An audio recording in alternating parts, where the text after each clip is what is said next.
Hello guys, శుభోదయం.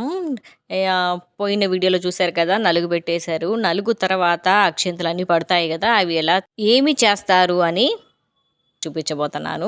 ముందుగా ఆ క్లాత్ తీయేస్తారండి. ఏవైతే అక్షింతలు ఉన్నాయో అక్షింతలు తొక్కకుండా ఒక సైడ్ పెట్టుకోవాలి. తర్వాత పీటలు అవన్నీ తీసేసుకొని చక్కగా గుడ్డతోనే చిమ్ముకోవాలన్నమాట. ఎత్తేసుకోవాలి ఏదైతే అక్షింతలు ఉన్నాయో. అక్షింతలు తొక్కకూడదండి.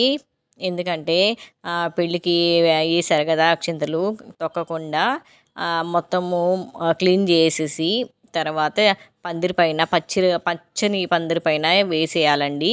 గుడ్డతో చుట్టేసి వేసేయాలన్నమాట. ఈ అక్షింతలు అనేది తొక్కకూడదు, ఎవరు తొక్కకుండా క్లీన్ చేసుకోవాలన్నమాట. ఇక ఏదైతే ముగ్గు వేసామో ముగ్గు కూడా మొత్తం క్లీన్ చేసుకోవాలండి. క్లీన్ చేసుకున్నాక చెప్పాను కదా, గుడ్డలో చుట్టేసి పచ్చని పందిరి పైన వేసేయాలి. తర్వాత స్వాప్ చేసుకోవాలన్నమాట, అంటే తుడుచుకోవాలన్నమాట.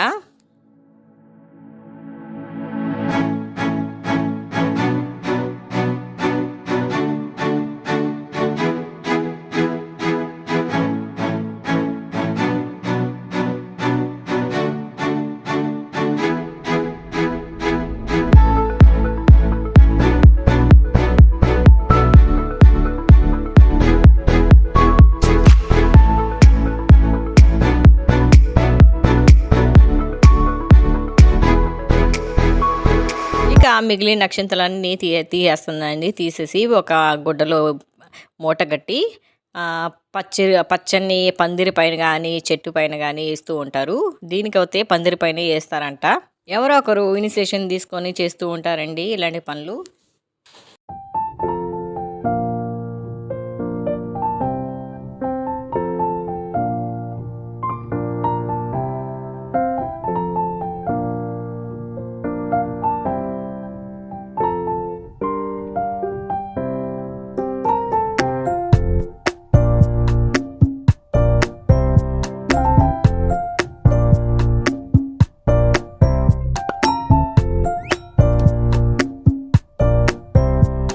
ఇది హల్దీ ఫంక్షన్కి రెడీ చేస్తున్నారండి. ఆల్రెడీ డెకరేషన్ చేసి అయిపోయింది. నామాలు వెంకటేశ్వర స్వామి నామాలు పెట్టేశారన్నమాట. ఈ విధంగా పూలతో డెకరేషన్ చేశారు. సూపర్గా ఉంది కదా.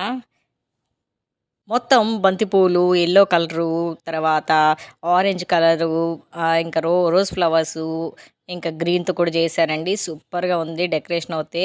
మధ్యలో చూసారా పాట్స్ పెట్టారు. పాట్స్లో చామంతి పూలు, రోజా పూలు అన్నీ వేశారు, వైట్ చామంతిలు. బ్యాక్గ్రౌండ్లో చూసినట్టయితే అరిటాకులతో డెకరేషన్ చేశారండి.